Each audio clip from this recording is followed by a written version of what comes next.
भक्ति का मार्ग कठिन नहीं होता, संस्कारों का बोझहीन नहीं होता।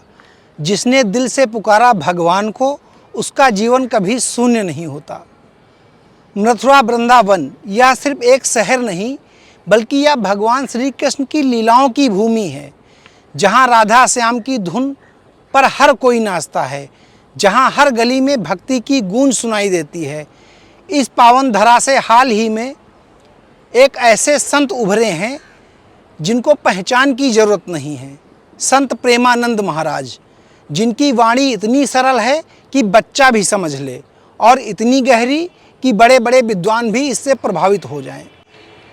आज हर कोई उनके सत्संग में भीड़ बनकर नहीं, बल्कि भक्त बनकर पहुंच रहा है। लेकिन जब भक्ति की लौ प्रज्वलित होती है तो जलन की आंधियां भी उठती हैं। और यही हुआ है जब जगत गुरु रामभद्राचार्य ने मंच से तीखे शब्दों के बाण चलाए और कहा, प्रेमानंद महाराज ना तो विद्वान हैं और ना ही चमत्कारी, वे तो सिर्फ एक बालक मात्र हैं। यदि उनमें शक्ति है तो आकर संस्कृत का अक्षर बोले या फिर श्लोक का अर्थ समझाएं। अब सोचिए, क्या एक संत की पहचान सिर्फ संस्कृत बोलने की काबिलियत से होती है? क्या भगवान को पाने का रास्ता सिर्फ विद्वता और किताबों से होकर गुजरता है, या फिर भक्ति, प्रेम और आस्था से? लोग कहते हैं असल समस्या यह है कि प्रेमानंद महाराज की लोकप्रियता बढ़ रही है। बच्चों से लेकर बुजुर्गों तक हर वर्ग उनकी ओर खींचा चला आ रहा है, और यही बात शायद कुछ लोगों को असहज कर रही है। याद कीजिए, यही रामभद्राचार्य वो संत हैं जिन्होंने विधानसभा अध्यक्ष के सामने अपने शिष्य को सचिवालय में समीक्षा अधिकारी बनाने की सिफारिश की थी।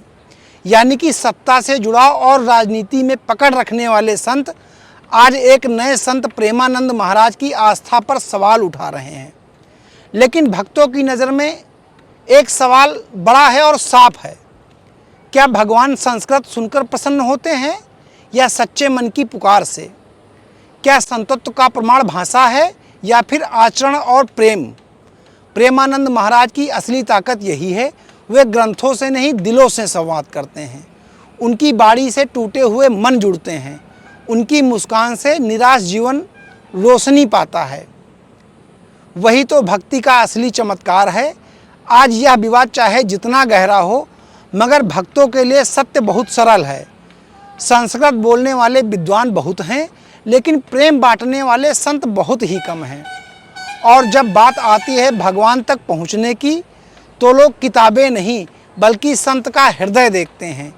यही कारण है कि प्रेमानंद महाराज आज लाखों दिलों में बसते हैं, क्योंकि अंततः जहाँ प्रेम है वहीं भगवान है। भाषा नहीं, भगवान ही ईश्वर का द्वार है। भक्ति ही सबसे बड़ा संसार है। जिनके हृदय में प्रेम उमड़ आया, उनका जीवन ही श्री कृष्ण का उपहार है।